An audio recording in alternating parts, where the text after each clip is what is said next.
Hello दोस्तों, मैं हूं उमर सानी और आप मुझे सुन रहे हैं एक्स मुस्लिम स्पार्टिकस चैनल पर। दोस्तों, कुरान इस्लाम को एक्सपोज करने के मिशन में मुझे आपकी सपोर्ट की बेहद ज़रूरत रहती है। ये सपोर्ट आप मुझे पेट्रियन के ज़रिए और पेपाल के ज़रिए कर सकते हैं। पेट्रियन और पेपाल के लिंक्स आपको मैं पिन कमेंट में डाल दूंगा, डिस्क्रिप्शन बॉक्स में डाल दूंगा, वहाँ से मिल जाएंगे।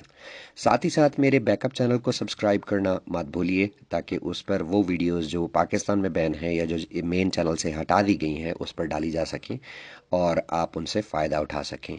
इस वीडियो को आखिर तक देखिएगा, पसंद आए तो लाइक, शेयर और सब्सक्राइब करना मत भूलिएगा।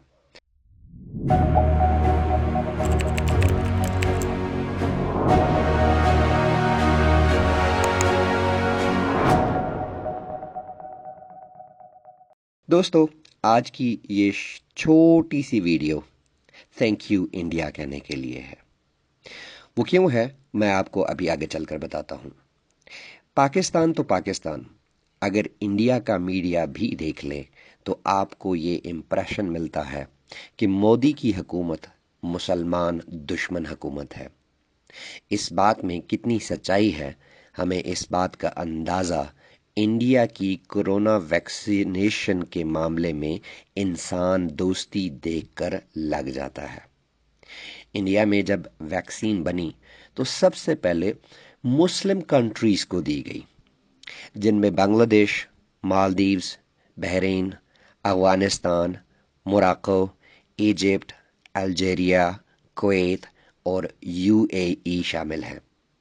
और अभी कल ही खबर आई है कि इंडिया ने पाकिस्तान को भी वैक्सीन प्रोवाइड कर दी है। इसके बाद भी अगर कोई इंडिया या मोदी गवर्नमेंट को मुसलमान दुश्मन समझता है तो उसे चुल्लू भर पानी में डूब मरना चाहिए। बल्कि ऐसे नहीं करना चाहिए, एक गिलास पानी लें, आधा पी लें और आधे में डूब मरें।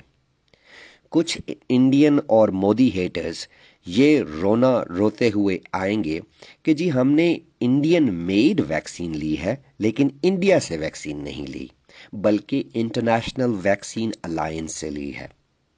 अरे भाई, अगर इंडिया चाहता तो ये इंटरनेशनल वैक्सीन अलायंस को इस कंडीशन पर वैक्सीन दे सकता था कि वो किसी मुस्लिम कंट्री को या पाकिस्तान को नहीं देगा।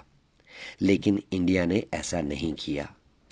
अनकंडीशनल और सिर्फ इस बात को सामने रखते हुए कि वैक्सीन से इंसानियत को बचाया जा सकता है, इंडिया ने हर तरीके से वैक्सीन की सप्लाई मुमकिन बनाई, जिस पर इंडिया और मोदी गवर्नमेंट का बहुत बहुत शुक्रिया, बहुत बहुत मुबारकबाद।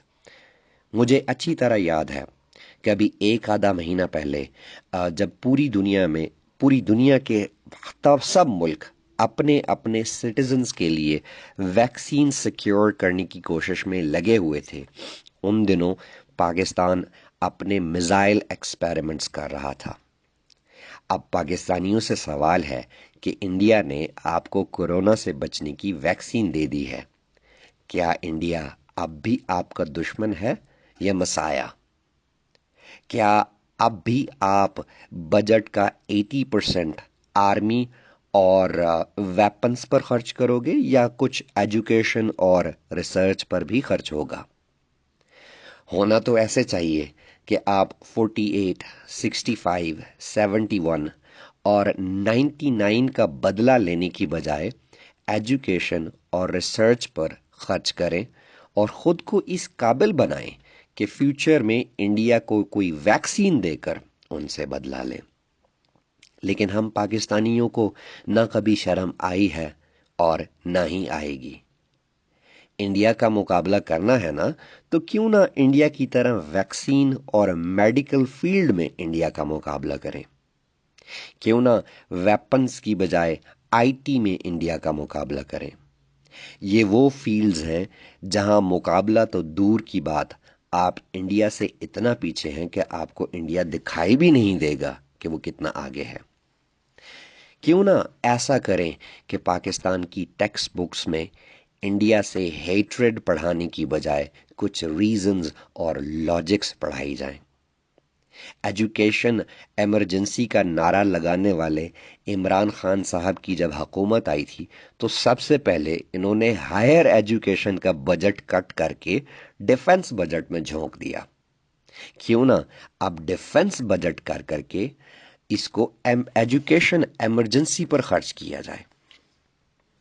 अगर आप अपने मुल्क का बजट वेपन्स और फौज पर खर्च करते रहे तो आपकी आवाम जहालत के गटर से कभी बाहर नहीं आ सकेगी और फिर आपके शाहीन, गौरी और बाकी वेपन्स गटर में बहाने के काम भी नहीं आएंगे, क्योंकि जहालत में पली हुई कौम का सबसे बड़ा नुकसान ये होता है कि ये सबसे पहले अपने ही घर को बर्बाद कर देती है। अगर आपको यकीन नहीं आ रहा तो दुनिया की तारीख उठाकर देख लें, आपको अंदाजा हो जाएगा। दुनिया बहुत आगे निकल गई है प्यारे पाकिस्तानियों। दुनिया का मुकाबला अब हथियार इंपोर्ट करने से नहीं, बल्कि डॉक्टर्स, रिसर्चर्स, मेडिसिन्स और साइंसदान एक्सपोर्ट करने से किया जा सकता है। उम्मीद है कुछ पाकिस्तानियों को शर्म आएगी, कुछ अकल के नाखून लेंगे और इंडिया और मोदी को मुसलमान दुश्मन इस वाक़े के बाद समझना छोड़ देंगे। दोस्तों, आज की वीडियो के लिए इतना ही। मिलेंगे किसी और वीडियो में किसी और टॉपिक के साथ, और हमेशा की तरह आखिरी मैसेज, इस्लाम छोड़ें, इंसान बने।